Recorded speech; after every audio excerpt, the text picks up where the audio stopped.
Oui, cette exposition, elle était très attendue par le public. Pourquoi? Eh bien parce qu'elle présente tout simplement les 130 pièces les plus exceptionnelles du musée Dapper. Le musée Dapper, c'est une pépite parisienne, parfois encore un peu confidentielle, faut le reconnaître. Et pourtant, ce musée, il est né il y a 30 ans d'une initiative complètement novatrice d'un homme, Michel Levaux, qui a eu cette idée folle de créer un musée sur les arts africains. C'était 20 ans avant la création du musée du Quai Branly. C'est vous dire à quel point il était précurseur, visionnaire.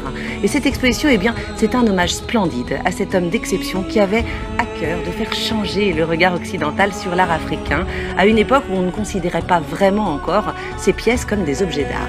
Parce qu'effectivement, ce qui est très typique dans l'art africain et parfois un peu déroutant pour notre regard occidental, c'est qu'un chef-d'œuvre ne peut pas être juste beau. Il doit aussi avoir un rôle, un pouvoir même, d'où pendant longtemps une forme de confusion entre l'objet et l'objet d'art.